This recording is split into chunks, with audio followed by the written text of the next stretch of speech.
Hello everyone, I'm Charlie Tolhurst and welcome to the Charlie Tolhurst Show for today, the 5th of March 2022. It is a Saturday night, this episode. This episode will air on weekends, varying what is happening in the world news. I'm joined by Labour Party supporters Zach Chambers, trying all latest news. Hello, Zach. Hi, Charlie. Hello.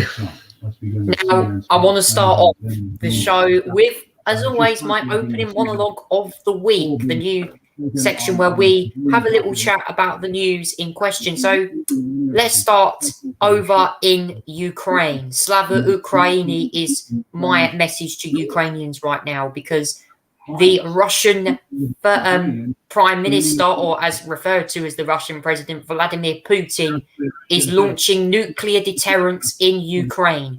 He is starting a war of aggression, a war in which many civilians are being killed by no reason at all. It's egregious. We saw this week the scenes of a nuclear power plant in Ukraine, which I think is one of the largest in Europe, being decimated by the Russians.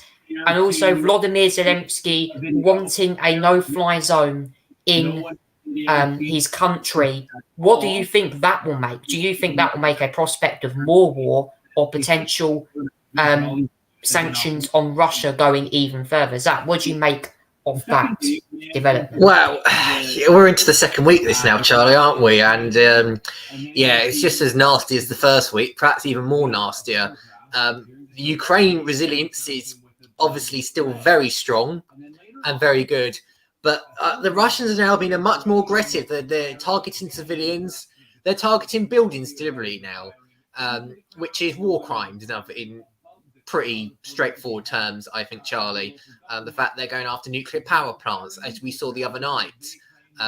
If they went for that, if that nuclear power plant blew up, then goodness knows what will happen. I think the Ukrainian foreign minister described it as 10 times worse as Chernobyl if that happened. And you know what happened to Chernobyl then? That was a disaster in the happening, Charlie. But yeah, Zelensky's still doing a diplomatic tour of words and persuasions to go and sanction and punish Russia as far as they can, really. As he spoke to a couple of US senators, I believe, today as well, and he's also been on the phone with world leaders as well this week. Now, one of the things that he has asked for, Zelensky, is a no-fly zone over Ukraine. Now, that's one thing that the world leaders have rejected, and I'll tell you why that's been rejected, Charlie. And I think this is pretty understandable, despite obviously his wants and needs about this. Because I mean, think about it, Charlie. World leaders been very facilitated to Ukraine and Zelensky over this past week with all the machinery, weapons, and aid that they've been doing to. But this one they're not budging on. The no-fly zone, Charlie.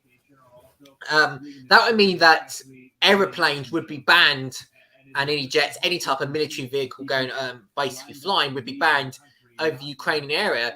And if there was a no-fly zone, that would have to mean that other countries' troops would have to shoot down basically these aeroplanes.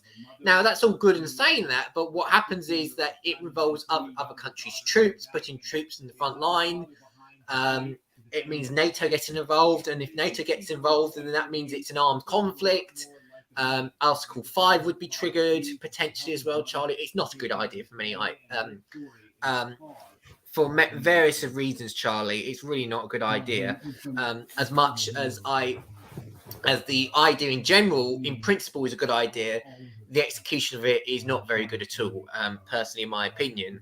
Zelensky scammed NATO over this, although, to be fair, I think NATO have been, Charlie, quite generous throughout the past few weeks in terms of what's gone on. NATO have been very generous to Ukraine, even though they're not an official member and all that, Charlie. And the support that Ukraine is getting is humongous, Charlie, absolutely humongous of what's happening. As well, Russia continues its aggression. They've introduced a new law, Charlie, which means that if you basically tell the truth about what is happening in Ukraine, you could be sentenced up to 15 years in prison. I heard about this, yeah, definitely. I heard about this. That's a proper tyrant country. Russia is now. That's definition of communism, in other words. 15 years for basically telling the truth. It's it's quite something, Charlie. That's what I call council culture, if you want to go that far. But 15 years for telling the truth. That means other broadcasters now, Charlie, have had to pull out of Russia. BBC, CNN, Bloomberg, NBC, many Washington Post, New York Times, many publishers have ended up pulling out of Russia because of this. And understandably so, because if their journalists told the truth on air, they would be subject to 15 years in prison potentially. All these independent networks that's operating in Russia being shut down. Twitter, Facebook, YouTube. I mean, all this source of information also shut down, Charlie. It's a sign that Russia is losing the information war, and they're losing it badly, Charlie. That's all I say about that. Because if they were winning the information war, they wouldn't have had spread all this rubbish around. But they're not. So unfortunately, it seems silencing is the only option. It seems like you got a dictator in charge telling you what you can and what you can't say and all that sort of thing as well. Russia have made some gains in, some Ukrainian cities. Kherson is one of them, Charlie, that they've actually took over the first city. But one city out of two within 2 weeks, Charlie, is pathetic for the Russian military. Their equipment keeps getting destroyed and being seized. Nevertheless, Charlie, several areas are totally on total bombardment. Kharkiv, Mariupol. There was a curfew. There was looks like a peace agreement there that was broken this morning, then quickly broken. Yeah, ceasefire. Yeah, the Russians that they've decided to break. Well, obviously, it's not surprising, China, because they've done this sort of thing before. So, and the humanitarian crisis continues, Charlie. 1.2 million, I think, was the figure of refugees fleeing to Poland and to neighbouring countries, Charlie. It's incredible. 1.2.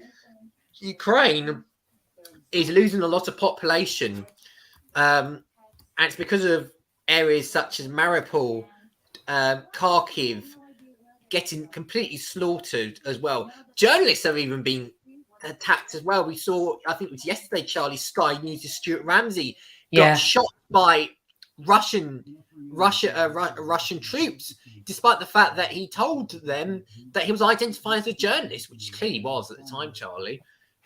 So yeah, it seems that Russia is still alive, Stuart Ramsey, by any chance? Yeah, no, he's alive. He's a bit wounded, but he's okay. But he's had to leave Russia. I'm sorry, Ukraine. I don't know why I keep saying Russia. It's Ukraine, unfortunately. But he's had to leave Ukraine, as well with several other outputs. Charlie. Some have even moved out of Kiev. I know Sky's Mark Costin has moved from Kiev to Kiev. Sorry, it's Kiev. Sorry, I know it's the they prefer to call it Kiev there, but they've moved to Lviv as well, which is just next to Slovakia and Poland. So yeah, it's been another aggressive week, Charlie, and quite frankly, despite the negotiations of these peace talks going on between the Russians and the Ukrainians behind the scenes, it's not worked out at the moment, Charlie, and I can't see this stopping anytime soon. I know, Zach, and I have to say it's not been a good week for this man here, Vladimir Putin. As you can see here, he was training in a training simulator as he visited the Aeroflot Aviation School in the suburbs of Moscow, Russia, the man who is causing the conflict in Ukraine. I've got some things here from GB News. Thank you for GB News for publishing this. President Vladimir Putin has warned that Russia would consider any third-party declaration of a no-fly zone over Ukraine as participation in a war there, while Ukrainian officials blamed Russia's shelling for breaching a ceasefire arranged in the two cities to evacuate civilians. The struggle to enforce the ceasefire in Mariupol, a strategic port in the southeast and the eastern city of Volokhanova, sorry if I pronounced that wrong, I'm not very good with them, showed the fragility of the efforts to stop fighting across Ukraine, as a number of people fleeing the country reached, as Zach said, 1.4 million just 10 days after Russian forces invaded. Mr. Putin accused Ukraine of sabotaging the evacuation and claimed Ukraine's leadership was calling into question the future of the country's statehood, saying if this happens, it will be entirely on their conscience. Zach, what do you make of Vladimir Putin's little comment there about Ukraine. Well, on the no-fly zone, he's probably right. I regret to say this. He's probably right. I'm not saying I'm not trying to push his propaganda here, Charlie, because quite frankly, he's the greatest moron on the planet at the moment. But NATO and Russia do agree on one thing, that no-fly zones are a pretty terrible idea, quite frankly. I think Putin made some comments earlier today, actually, because all of these sanctions that are coming in, Charlie. They see he called the sanctions close to a declaration of war or something like that. I mean, I know he likes to be hyperbolic, but yeah, I mean, yeah, it is kind of a financial war, if we like to say that in some ways, Charlie. With all these sanctions that are coming in as well, but it's no good, Charlie, because at the end of the day, that it doesn't appear to stop the Russians trying to do what they're doing at the moment as well, and they're still going to keep going. They're going to use nastier tactics, Charlie, I'm afraid, as well. Look at that, 351 civilians dead because of events of what's happened. There's now a food crisis in Ukraine as well, because they run out of food from the markets as well. And quite frankly, Charlie, there's probably going to be more sanctions to come, actually. There's going to be more punishment for China, actually. I mean, in the US, there's talk about banning Russian oil inputs, which it doesn't come without consequence, that does, Charlie, because what that will do is it will hike up further the price of oil and gas. I mean, if you look at the petrol prices there, Charlie, in the US, their gas prices are going up dramatically, Charlie. As of March, actually, as of yesterday, Charlie, some service stations, the average is $3.84 to get a bit of fuel. That's gone up from 2.72 or a month ago or something like that. Yeah, it's a massive increase. So Putin's getting what if Putin is causing some sort of economic problems worldwide, it's certainly the oil and gas sector where he's getting a huge little bit of leverage out of that, pushing the price up because to use this crisis. Brett Cruz, the price of that's gone up by goodness how much, Charlie. It's still going up. And it's not going to just affect the US as well. It's going to affect the UK. It's going to affect the worldwide, Charlie. So, yeah, he's getting what he wants out of the gas prices, squeezing everyone else out. But I tell you something, Charlie, it's a financial consequence that we're willing to pay to save Ukraine. And I kind of agree with that assertive, Charlie, because I know us sanctioned financially being suffered a little bit more isn't great, but I'd rather be alive and suffer financially than not be alive at all, if you get what I mean. I understand, yeah. Yeah, absolutely. So that's a price that seems like people are willing to take a consequence on. Get high gas and energy prices to save Ukraine. It's a no-brainer, really, is it? Yeah, and Zach as well, I have to say with you, I do agree that a no-fly zone would probably be a bit risky. My problem is with it is that we could see basically this turning into a third world war here.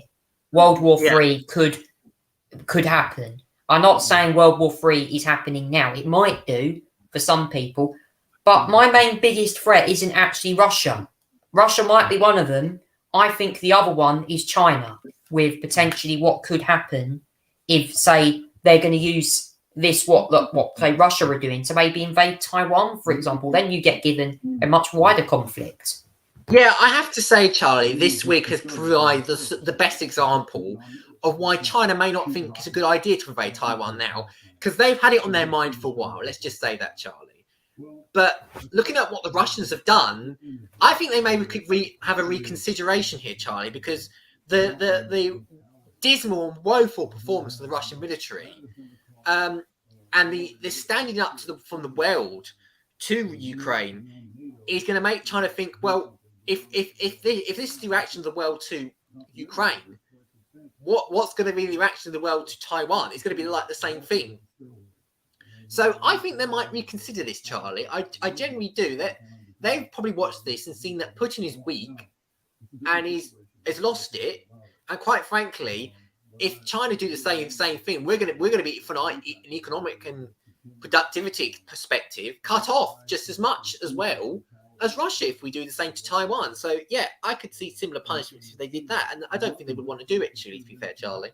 No, and Zach, I have to say, all the people in the shelters in Ukraine just reminds me so much of what we saw in the Blitz in 1940s, where people were in train stations, in bunkers.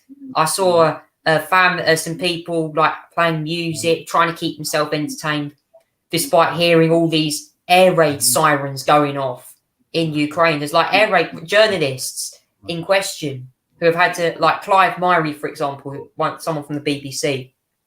He's out there in Ukraine covering this.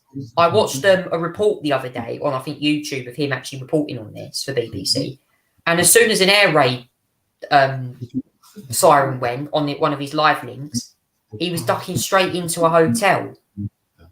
Yeah, I mean, you got to commend the bravery, Charlie, of these journalists who've gone out there to risk all and give everyone here in the world accurate reporting, Charlie, because that's what the Russians are terrified about. That's what they won't show you: accurate reporting and what's genuinely happening on the ground, because that's what Putin doesn't want to see.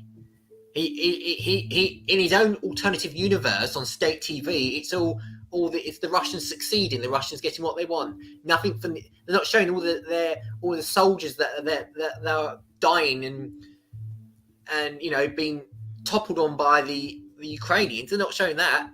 They're suppressing everything from their population, Charlie, and their citizens.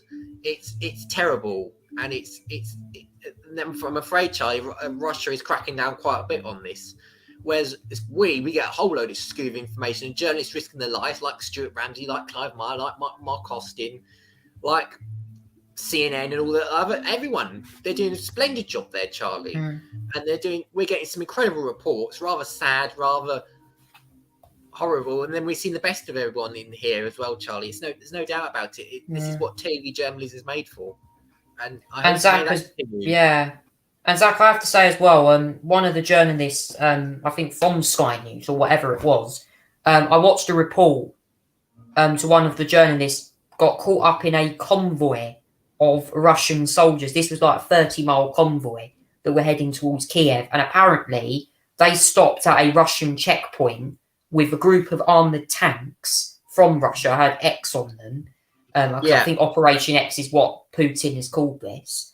And the tank, literally, the front of the tank, like the turret, turned straight towards the camera car. And one of the journalists feared for his life, that he could have potentially have got shot. Yeah, no, absolutely, Charlie. I saw the same as well. It was completely harrowing scenes, Charlie. It really was. And I have to say, I feel for the journalists, Charlie, because they nearly got killed. And God knows if they got killed, there would have been quite the reaction worldwide if any of those journalists got killed, because quite frankly, that would be another factor to take in now, wouldn't it, Charlie, if that's king? But I'm glad they came alive. They're watching that, Charlie, and CNN have shown that the footage several times actually throughout the day. Oh, that was scary, Charlie. That was incredible bravery in broadcasting from the cameraman, from the journalist. It was horrifying to watch, but this is the position that you put yourself in as a journalist, and the risk that's been taken as well, Charlie. Unfortunately, they could have nearly died, but they did that as part of their job, and no one is ever safe. And I'm just glad, they've come out of this with less harm than they thought would have been done to them. Yeah, I might not agree with these journalists on their views, but they're out there. This is an issue that, in my view, people from the left and the right both tend to agree on. This invasion of Ukraine is horrifying to watch. I'm afraid, I do think Russia have still got more to come. They're going to throw in more armoury, clearly. I do think more devastation's coming, but there are hopefully going to be brighter days ahead for the Ukrainian people. I hope so. Slava Ukraini is what we're going to try and carry out. I hope people on social media as well keep showing support for Ukraine, because at the moment they're facing a very uncertain future and then living in an unparalleled universe with a president who is probably the greatest leader I have seen since Winston Churchill leading Ukraine through a wartime crisis. So, we'll keep you updated on that news, because actually I really think that it's important. We're going to come back to that a bit later on in the show, actually, when we review our the papers. So I really think that. Now, we're going to move on and do the sport news now. A little bit to talk about on sport this week, but we're going to start with a top story, which is from Formula One today. And big news ahead of the 2022 season. We said last week Nikita Mazepin's future in the sport looks very uncertain, but it's been announced today that Nikita Mazepin has been, he's left Haas. His contract has been terminated. Pietro Fittipaldi, who, of course, if you know him from IndyCar oval racing from last year, will be taking his place alongside Mick Schumacher for the season. And Zach, I have to say, I think a bit of a long overdue move.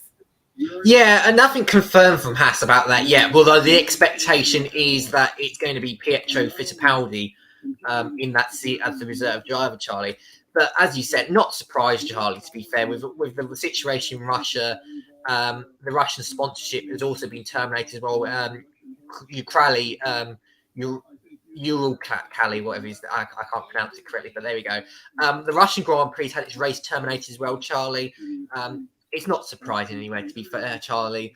And quite frankly, it was the right decision to do, Charlie. I mean, Haas has made a financial risk with this, obviously, because Mazepin's father owns, obviously, a share in that sponsorship, but he's also one of these Russian oligarchs, Charlie, that is close to Putin. I learned today, Charlie, that I have to say, this even surprised me, but I learned today, and I read somewhere, that Nikita Mazepin's father was at one of Putin's emergency national security meetings when they recognised Donetsk as an independent state, a republic. Oh no!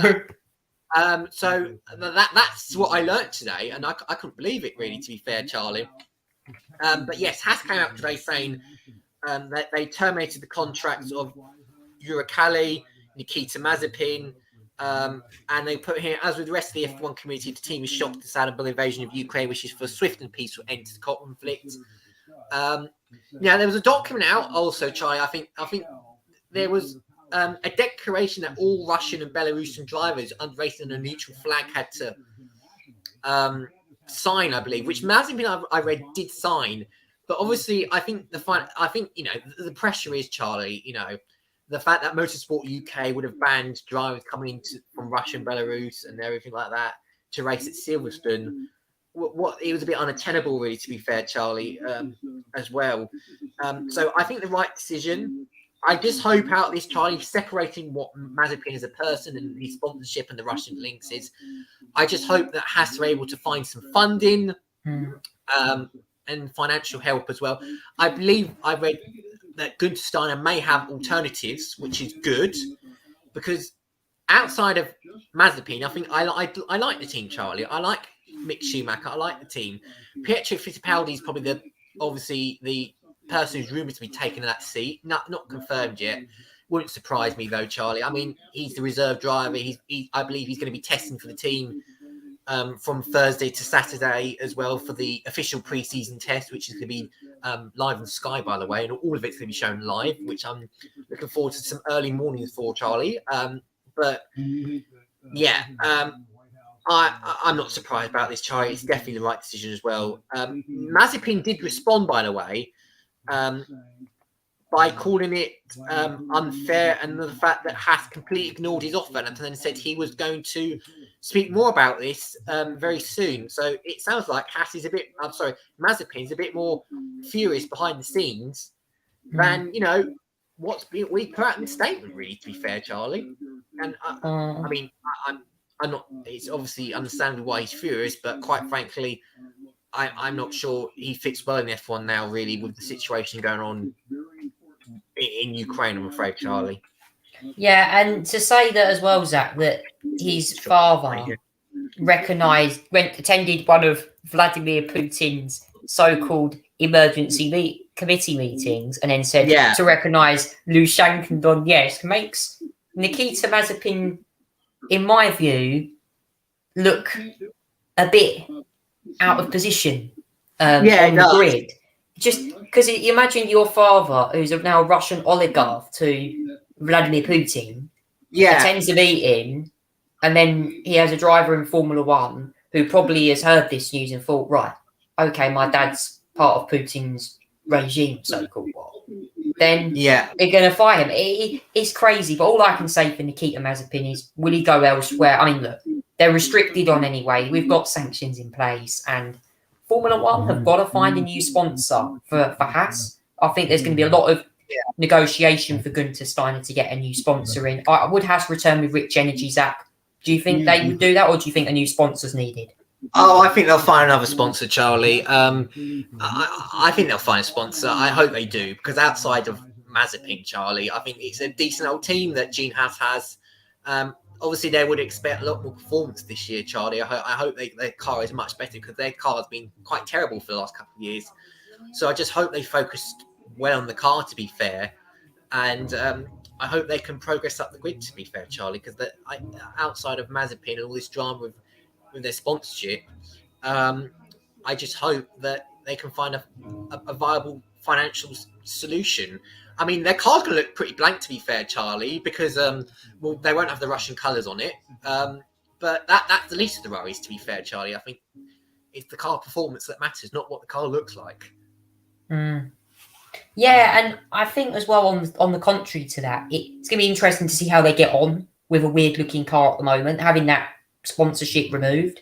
It just looked a bit odd, and I think as well, I hope the team can have a much better season. They struggled last year. They got 0 points. They had rookies. This year they're going to have, they have another rookie in Pietro Fittipaldi. You just got to see. Mick Schumacher won't be a rookie, so yeah, we just don't know. But I hope the team can bounce back. So yeah, Formula One will start pre-season testing next week. I believe it's the 8th to 10th of March, that is, or Thursday to Saturday in Bahrain. Pre-season testing for the Formula One Bahrain Grand Prix live on Sky Sports. Crucially, also, will there be hopefully not seeing Red Bull bodywork fly off the car like last season?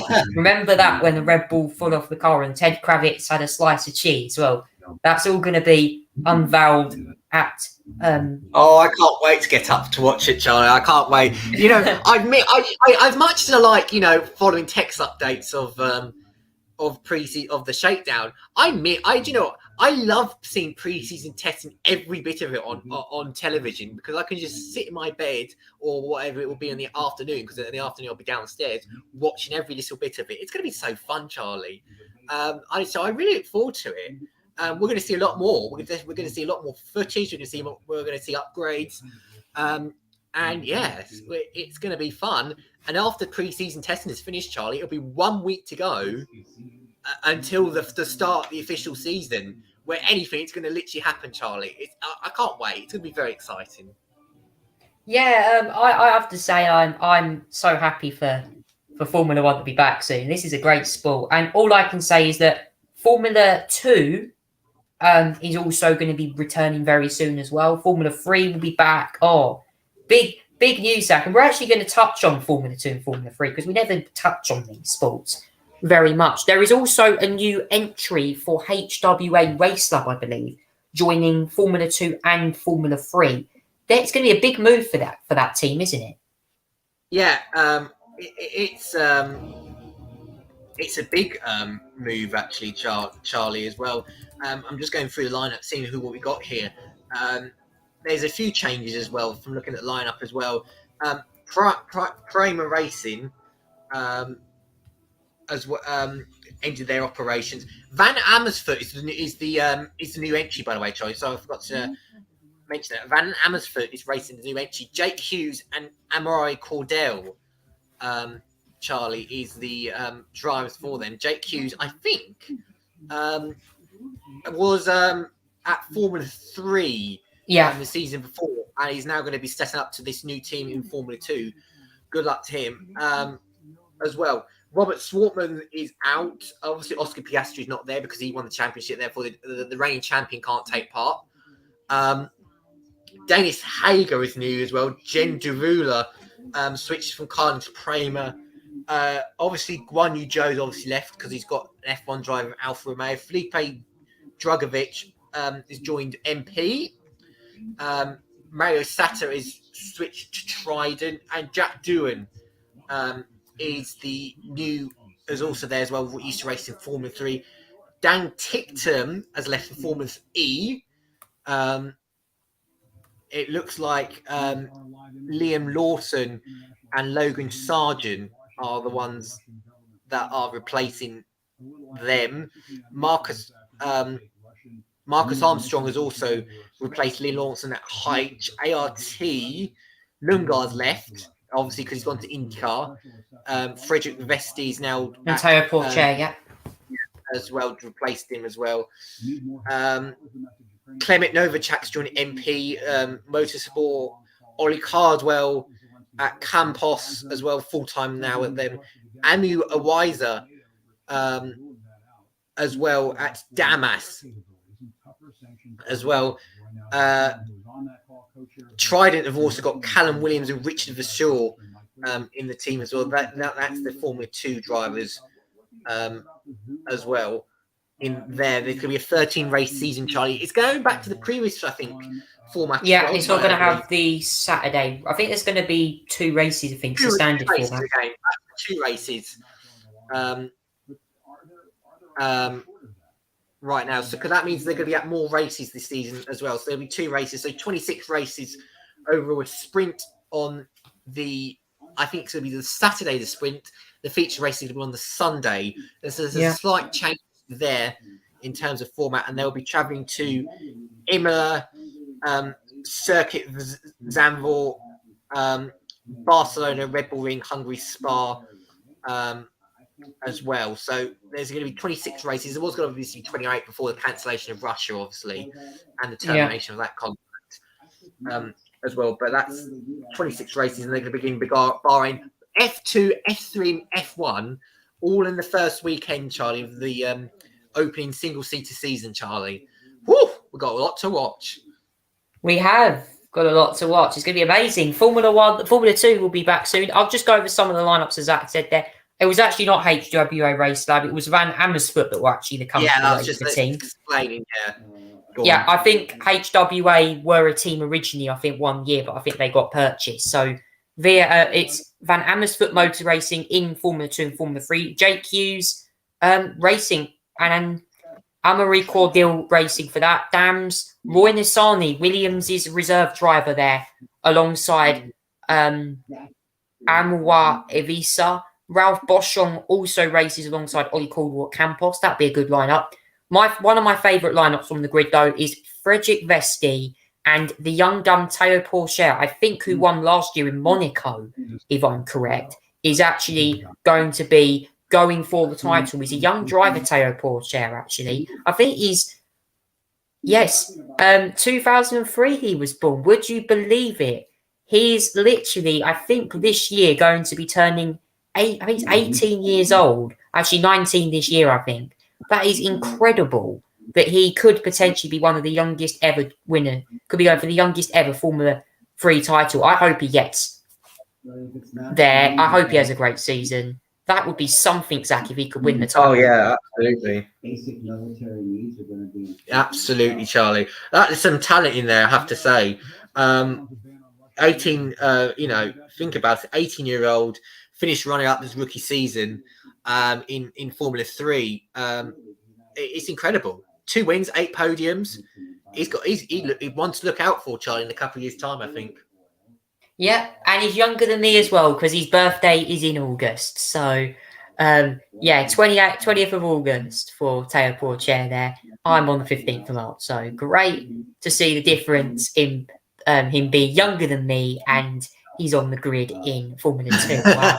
It's going to be great to watch. So Formula 2, Formula 3 and Formula 1 all start on the 20th of March. I think actually Formula 2, Formula 3 will start earlier, I think the day before 19th at Bahrain for the first round of the championship there. Moving on now to NASCAR. They will be racing tomorrow, the Cup Series, at the Las Vegas Motor Speedway. We're going to quickly review last weekend's meeting, which was at the Auto Club Raceway in Fontana. where Carl Larson won that race, but by the narrowest of margins, Zach. Yeah, just beating Austin Dillon in a very close finish, Charlie. Very exciting finish. And I have to say, I looked at the reviews, Charlie, of the race, and and obviously because NASCAR have a brand new Gen Separation car, this car's going to be under spotlight. And I saw very positive reviews because these cars are producing some exciting races, Charlie. As well, and I saw some of it, and it's a lot more exciting than previous years, I have to say, Charlie. But Carl Larson was the winner ahead of Austin Dillon, Eric Jones, Daniel Suarez, and Joe Logano in the top 5 as well. A few wrecks on the way as well, with several of them getting involved as well. Some of them got wrecked as well. Christopher Fell, Chris Wisher, William Byron, Houghton Burton, Cody Ware, Michael McDowell all got involved in some ways of incidents and crashes which forced them out of the race. It was a very good race, Charlie, and tomorrow's the Penza 400 presented by Jiffy Lube, Charlie, as well. I think, so they've just had qualifying as well, Charlie, for tomorrow's race, where it's Christopher Bell, who's on pole ahead of Carl Larson, Austin Cindric, Chase Briscoe, and Chase Elliott. I think there's going to be a few of them going to the rear of the grid anyway tomorrow because of failures. I'm not sure who, but there's some that's been going to the rear because of technical issues. And Carl Busch will start at the back of the grid because he has had a wreck in practice. Yes, he's going because he's had a wreck in practice. He's going to the rear of the field because he's had to use another car up as well, Charlie. Because now where they finish in obviously qualifying doesn't necessarily mean they're going to start where they are. 5 teams failed inspection, Charlie. As well, number 4, number 9, number 21, number 38, number 77 had either their crew members ejected or engineers ejected. Harvey, Elliott, Harrison Burton, Todd Gilliam, and Josh Bilicki all are all failed post qualifying inspection, and they'll lose their pit stall selection for Sunday as well, Charlie. That's the punishment that you get as well if your car is breaking the rules as well, Charlie. So some going to the back, some are losing their crew chiefs, and some are losing their pit stalls, which is important, Charlie, because your pit stall is crucial to determine you're getting out of position on pit road and everything like that. If you have one at the rear, it really does affect where you are in terms of getting out on pit road under caution. Yeah, it's going to be interesting. I'm going to see, obviously, last week, big names went out. Carl Busch struggled. Harrison Burton had another awful weekend, another crash again. Michael McDowell struggled. Several drivers. Again, I think Denny Hamlin had another poor race as well. He's not had a great start to the year either. Austin Cindric, though, decent race, finished in the top 10. Of course, you may remember him. He won the Daytona 500 last month. Yeah, so it's going to be interesting. It all kicks off tomorrow at Las Vegas Motor Speedway for the Cup Series. So it's going to be very interesting. We're also just going to quickly round up some action now for you. We just have some news from the Cup Series whilst we're here. The Cup Series is at 8:30 start. The Xfinity race is at 9:30. Actually, we're just going to update that. I don't think they've really started yet, Charlie. No, I don't think they actually have started. I think that's 9:30. So, so they'll probably start in a minute or so, Charlie, and probably update it next week about what happened in that race. But we do have results in for the Camping World Truck Series race. That has actually been complete. Yeah. And it was on my list here that won the race. It was Chandler Smith who claimed the victory in the Truck Series race. Second actually was Carl Busch, who raced in the Truck Series. And third went the way of Stuart Frisson in that one as well, driving the number 52 Toyota. Ryan Priest was 4th, and in 5th place we had Tanner Gray. Zach, what do you make of the results in the truck series? Yeah, they're very exciting finish, I have to say, Charlie. And I wanted a very good finish as well. Kyle Busch could have won that race and then got past in the final lap, as well as that, unfortunately. So yeah, he obviously, because he's not a full-time entry, he doesn't get any points because he's not a full-time entry in racing the Cup, and doesn't qualify for playoffs. But yeah, he nearly won. Got past in the final lap, Charlie. Very good finish as well. Yep, very good finish. So we're going to go over where the next meetings are. As Zach said earlier, the next meeting for NASCAR is the Pennzoil 400% by Jiffy Lube. They then go off on the 13th of March to the Runoff Mortgage 500. That is at Phoenix Raceway, which will also host the final round of the season. The Xfinity Series, they had their LS Go Uniforms 300. That will be on shortly. It's the LS Tractor 200 at Phoenix next week for that. The Camping World Truck Series, meanwhile, they're at Atlanta.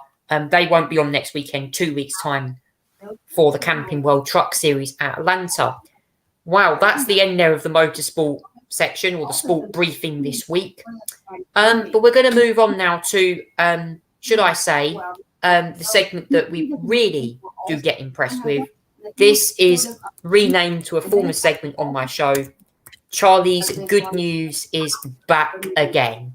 Yes, ooh. Charlie's Good News is back, and we have The Apprentice tasked to review. Week 9 of The Apprentice. We're getting into the closing stages now of the show, and well.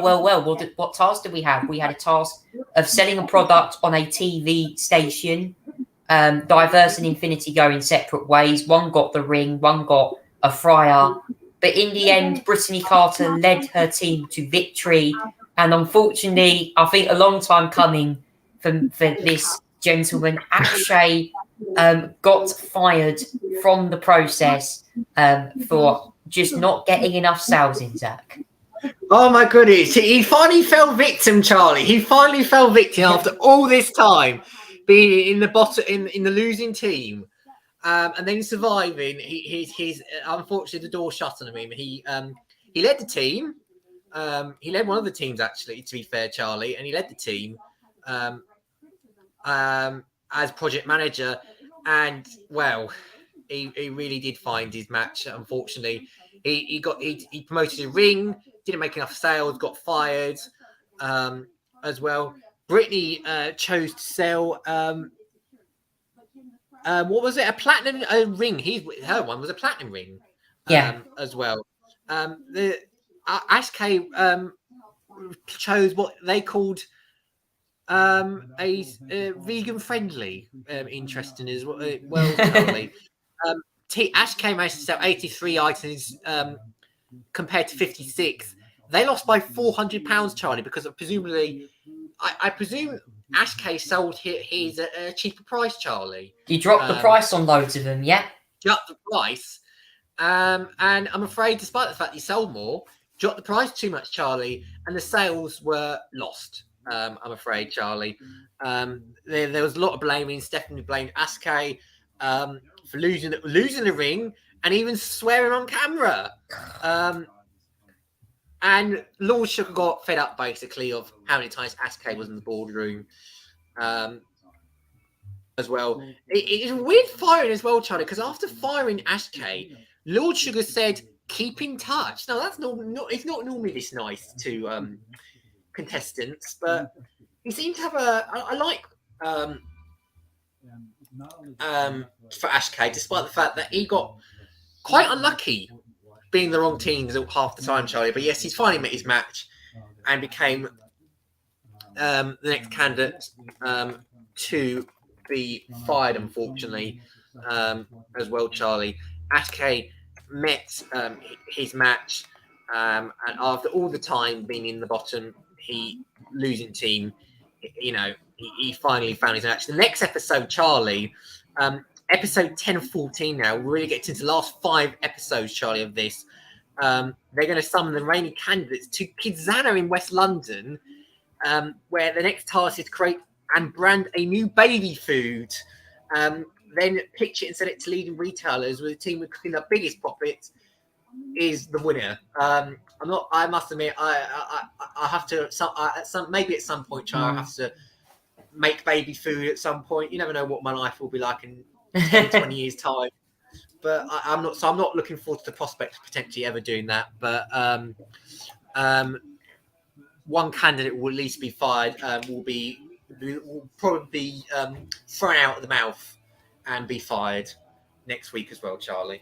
Yeah, Zach, I think it's clear. They probably will shake the teams up because I think Diverse have only got 2 people on their team, and Infinity are going to have 4. So they'll really will shake the teams up. So they'll have 3 and 3. And I think Lord Sugar teased as well on one of the sources I read up. Potential double firing might be happening. If possible, there could potentially be, because usually it's the final 5 that go on to do the interviews, but it seems like if he wants the final 4, maybe he could get his prey, which could be a final 4. We don't know yet, though. I mean, this series has been, I think, it started off as if it was a complete mess from the boys' team, with a logo that looked like a turd, and then you go to a toothbrush that looked like a turd, then you go to a product by, say, for example, actually, my other task, what's been your highlight of the series so far? What task do you think's been the most troublesome, and the task that's been the most depressing one, Charlie? I have to say, Charlie, I think the most depressing one so far was the cruise ship. Where they made those designs, and one of them teams made a bogey-looking one. That was the first one was the most depressing one, honestly, of the series, Charlie. Just because of that flipping design of what those one team, it was. I couldn't believe it. I literally could not believe it. The more and more I saw of it, and so that was the most depressing one for me, certainly. Yeah, I thought that task was a bit rubbish. But then you've got the other task as well. I have to say, I thought the video game task was another disaster for me. I don't understand what happened in that one. Clearly, you spell the word Arctic incorrectly, and then Francesca got booted out for that one. That was probably my worst task. Francesca, who was actually I thought one of the candidates that was actually going to win it, actually got fired because of it. And I thought she was going to be the one that was going to go through. So. Yeah, we just got to keep an eye on it. But for the remaining candidates, it will be a trip to do some kids' baby food next week. I'm going to be very interested to see how that gets on. Moving on now to the final segment of the show. And this is where we get to review the papers. Now, as of the time right now, there may be a couple of papers for tomorrow's news that will come in. We'll keep you updated whether papers for tomorrow will come in. I am sure many of you guys are keeping an eye. I'm going to review the latest papers that have come out. We'll do some of also we've got Saturday's national newspapers for Sky News. And I've got some. I already had a quick sneak peek. There's some interesting ones on here. Let's have a look. Looks like some of the papers that come in by the looks of it, Charlie. I think I've got at least 3 here by the looks of it. As well. Yeah, we have got one. We've got one that's just popped up on our screen. So we'll come on to that one. We'll read. Actually, we'll read with the Observer. Whilst we're here, we'll start with that one, and then I'll run through the rest of them. The Observer says, "Defiant Putin warns the West. Your sanctions are an akin to war." That is a pretty powerful headline from the Russian president, if you ask me. But meanwhile, in the other headlines for Saturday, I just want to pay tribute to Shane Warne, who dominates the Sun here. I smoked, I drank, and I bowled a bit. Shane Warne, who, by the way, one of the greatest cricketers for Australia, one of the greatest cricketers of all time, sadly passed away the other day. My thoughts are with him and his family. I bet that was a horrible, horrible day. The Daily Express comes, Boris, weapons on the way, but time is very tight. is the headline of Daily Express. The Guardian goes with the headline here once it loads up. Nuclear catastrophe narrowly avoided.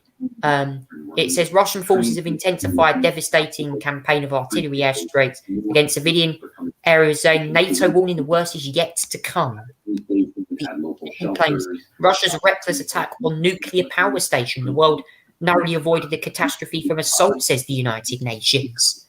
The Daily Star leads with the death of Australian cricket captain Shane Warne, and also up there nuclear nut job. Vladimir Putin certainly getting a biting from the Daily Star on that one. The I Weekend, says Putin steps up onslaught. I tell you what, that picture is pretty harrowing if you're living in Ukraine right now, because that's what life is really like. And the Times goes for the headline, "Welcome to Hell, Russians." Oh, wow. Great headline there from the Times. Zach, what do you make of the latest papers so far? There's certainly obviously unexpected leading with Ukraine as well. Where should we start then? Should we start with let's start with the Observer actually, because they're tomorrow's paper. Defiant Putin warns the words used sanctions are akin to an act of war. Well, it's an economic war, Charlie. It's an economic war. In some parts, you want to think about it, because Russia looks like Putin is starting to feel the effects of sanctions, financial sanctions coming his way. Actually, in all what the countries have done because of he's caused the conflict, it is an economical war for him, no doubt about it. You look at the Russian stock exchange has failed to open this week, Charlie, because the Russia refused to open it because their market was crash. Otherwise, they're going to have to open eventually, but their markets are crashing. They're going to crash when it reopens eventually, and it's going to look so ugly. It really is. It's going to drown, Charlie. No doubt about it. So Russia, as much as they want to keep a good mood and everything, they really are they're starting to feel the sanctions with citizens not being able to transfer cash out of there because of the bank sanctions. And I have to say as well, Charlie, the Russian oligarchs are starting to feel a little bit scared as well, presumably because their yachts are being seized and their assets are being frozen. I think as a UK, Charlie, we need to be doing more because we need to speed them up, quite frankly, Charlie, because I don't think we're doing fast enough to speed up freezing all these assets and stealing them as well because of legal loopholes. It's not good enough at the moment, Charlie, so I think we need to speed them up as well. Let's go to yesterday's as well, Charlie. And we're obviously going to change the subject a little bit here as well, because we had that shock news yesterday that Shane Warne, the cricketer who has died unexpectedly yesterday, according to this, on a heart attack. And I have to say, Charlie, it shocked pretty much the whole cricket community in the whole sporting world as well. Shane Warne, fantastic cricketer, creative cricketer, just a joy to watch as a pundit, as a commentator, as a cricketer. Honestly, he was such a great person, such a great cricketer, and thoughts with him and his family. It's a shocking death, Charlie, no doubt about it. And I just thought to divert a little bit from what's happening. Daily Express goes, Boris, weapons on the way, but time is very tight. As you know, Charlie, many countries have sent aid to Ukraine. There's obviously more to do as well. Weapons on the way, time is very tight. They got to go quickly with this. Time is not on their side. And the more that Ukraine gets aided, the more the defences are lifted up, and it's needed, Charlie. It needs to be their defences and need to be there as well on that one. Let's go to the Guardian. This would be the Saturday player. This is obviously talking about that nuclear power plant that was nearly targeted, Charlie, and nearly directly hit. Thankfully, it didn't hit the actual plant. It hit the administrative area, I believe, Charlie. But nevertheless, Charlie, there was a video I saw that was a very hostile situation of the commanders in there basically shouting out instructions and shouting out demands. But this was very close to catastrophe, Charlie. This was, if that blew up, then God knows what would happen if that blew up, Charlie, because there would have been it would have been an absolute horror show in the making if that did actually blow up. Very scary scene there in the middle of the night. The Independent showed the scene of a house on fire as well, and obviously they go on the Russia nuclear attack as well. This is a house, Charlie, with little children, innocent civilians that have been struck because of these Russian rockets. And look, it's a house on fire, a dangerous situation where they're looking for safety, Charlie. Missile. It's probably a missile attack or missile. something. Yeah, it was. It was a missile, probably. Look at these people having to flee dramatically. It's a horrible scene, Charlie. As well.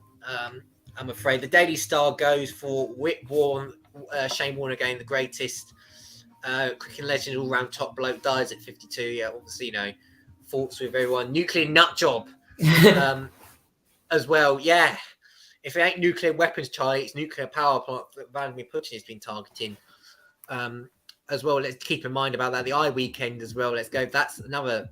Putin steps up onslaught.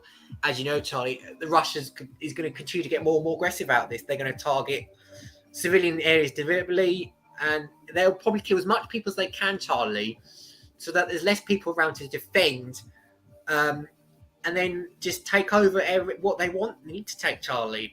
Unfortunately, it's not going to plan for them, and I hope it keeps that way. Puts pressure on NATO as well. It does put pressure on NATO as well, but NATO has been so united throughout this, Charlie. They've done their job. They've done a brilliant job in all these circumstances, Charlie. You can't deny they've done a great job. Whatever the divisions beforehand, the times. Welcome to hell, Russians. That was the message, I think, if I remember rightly, of this of a footage that came out showing a helicopter, Russian helicopter, they got shot down by the Ukrainian army. Great job by them that done. They shot down a Russian helicopter that was approaching Kiev, and it burned to the ground. They've shot down several targets throughout the week, Charlie. It's incredible that the resistance and defense they're doing is absolutely stunning. But this, an example here, the Times front page is an example of hell for Russians and for Ukrainians, for example. PM goes and must stop nuclear disaster. That's reacting to what happened at the plant as well. There's obviously all this nuclear talk. There's obviously been talk about will Russia use nuclear weapons. It doesn't seem that way at the moment, despite their blustering and their threats to get what they want. It doesn't appear that way at the moment, Charlie, that they're going to get in what they want. And I don't think they'll actually use it as well, Charlie. No. Daily Mail, let's go for the Daily. What's the main mail say? Kindness amid the carnage. It's the fact that Priti Patel's launched a 3-year visa scheme for Ukrainian refugees as well, and there's been plenty of donations as well to charities and causes, Charlie.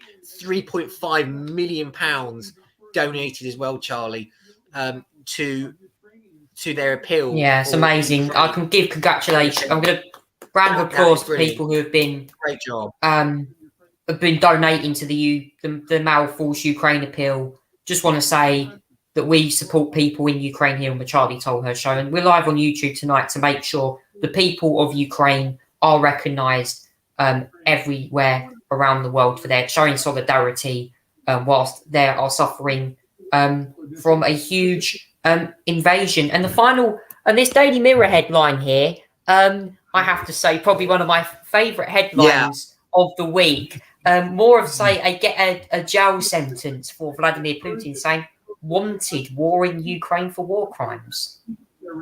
Yeah, wanted for war crimes. I'm not surprised, Charlie. There actually is hearings about this next week, I think, Charlie, as well. There is Russia has actually been summoned to the court because there's a prosecution team in actually taking them to the court for potential war crimes as well, Charlie. As well for what they've done, and there's going to be hearings about this, I believe, Monday and Tuesday about this as well in the International Court of Human Rights. So I'll keep an eye out on that one as well, Charlie, as well, because there's definitely going to be some court action next week. And the Financial Times, let's do that as well. Russia in reckless nuclear strike. That's obviously talking about the strike of what's going on there as well, Charlie. It's a scary image, I have to say as well, Charlie.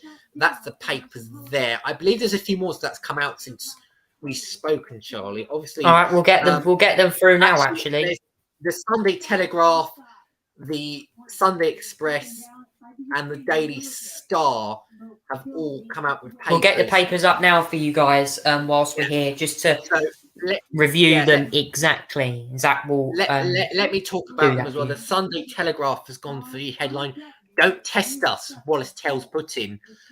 He's obviously writing as well for the Telegraph.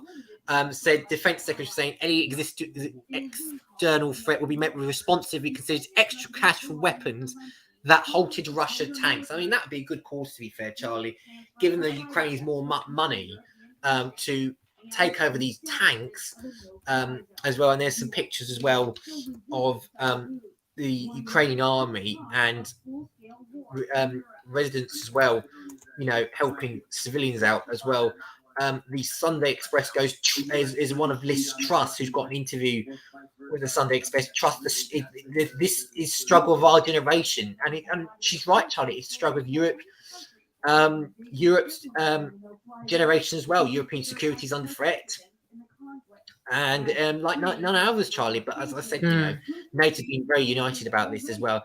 And the Star on Sunday has gone for a very interesting conspiracy that that Vladimir Putin is actually dying of cancer, according to this, which is why he's been so crazy. I mean, that's a bit speculative, Charlie, but nevertheless, he's going a bit mad.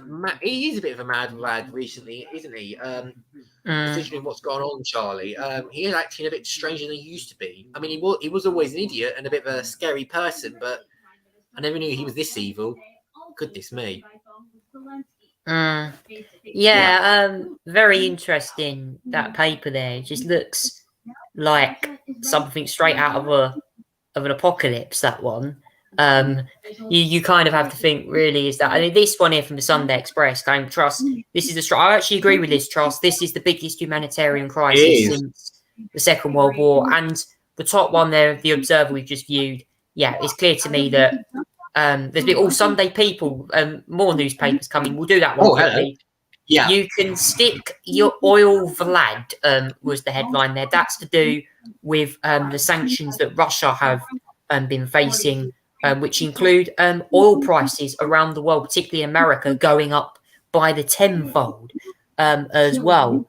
And also, of course, NATO troops, according to that picture, seem to be on standby, ready just in case they are needed in the future there for a potential deployment into Ukraine. So that's all the papers there. Well, for more papers, you can please tune in and listen to your local, or national news station to hear all the latest newspapers coming up up on the hour. Tomorrow's papers will certainly be out very soon and continuing to roll in.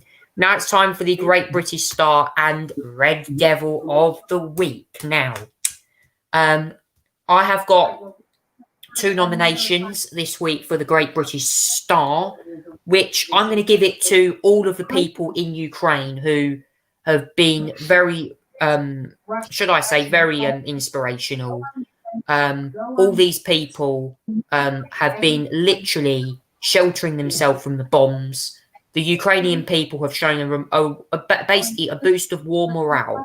Let's just say that to keep themselves safe, to keep themselves literally in check. I think this is amazing to see exactly what's happening. And frankly, I am going to give the Great British Star to them. I'm also going to give the Great British Star to another nomination. And this nomination might surprise you guys, because I'm going to give it to this one because I really felt that this person deserved the nomination this week. I'm going to give it to Prince Charles for granting Southend a city status. This week, Southend became a city. And also, Prince Charles spoke out in Southend about the war in Ukraine and condemned Russia's invasion. I have to say, though, the Prince Charles was very engaging with the public, though, despite that comment. Usually royals don't tend to go political, but Prince Charles is very political on climate change and stuff. He actually went to Southend with Camilla and actually done a speech giving Southend a city status. My Red Devil of the week. Oh, God. 2 Red Devils.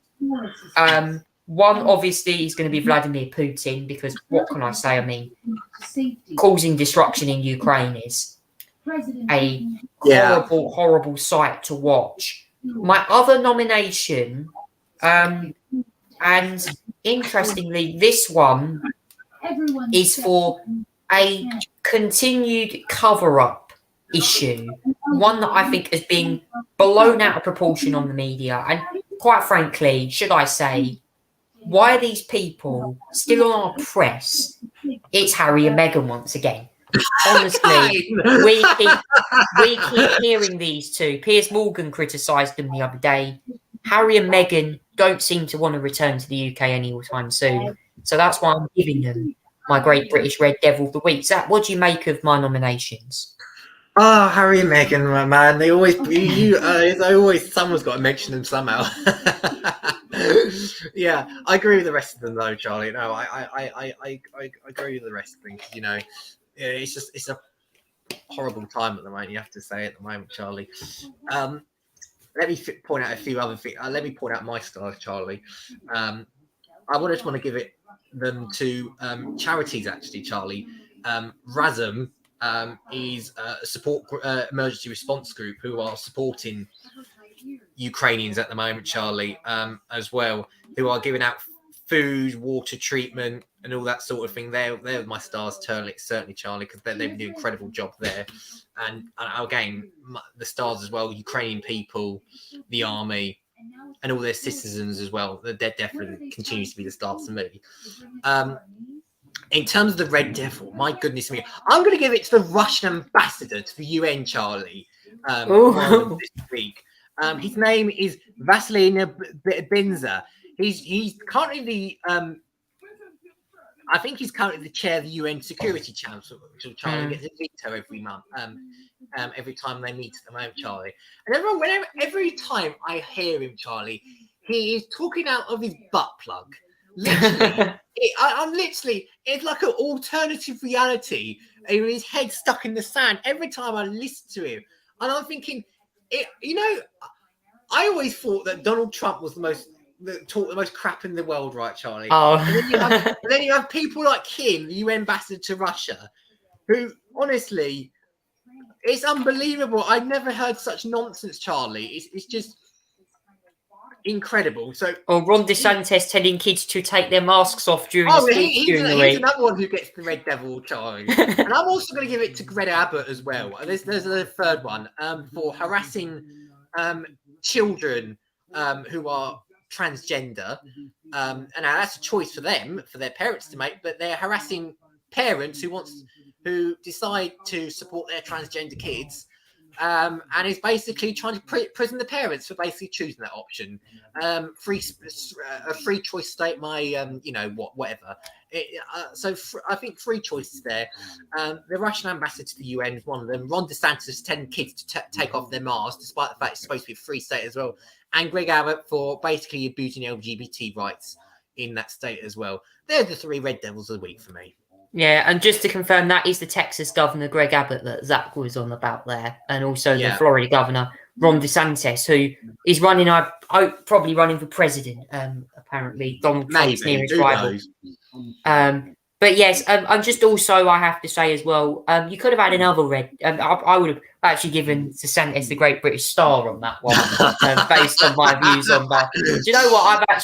I actually calmed down on my wearing a mask now, given restrictions are lifted. So I understand very much now what the restrictions here in the UK. I also have to give, before we go actually, Parliament on Wednesday actually paused and actually broke their own rules because they applauded the Ukraine ambassador to the UK for the showing solidarity to the people of Ukraine. Before we go, Zach, what did you make of that? That was a great moment. That was a great moment indeed, Charlie. No doubt about it. It was an incredible scene. They did the same in the US. The US ambassador to Ukraine, of course, applauded the State of the Union, Charlie, where Joe Biden was speaking. It was great to see support from all sides. I mean, politics is toxic sometimes, but when you need some support, it's there. And it was just so great to see, Charlie. It really was. Yeah. Well, it's clear to me that this was an act of honesty from everyone. So, yeah, it's clear that that was amazing. Thank you so much, though, for watching the show today. That was a Charlie Tolhurst show live on YouTube. We'll see you again next week for another episode of the show. Take care, everyone, and good night.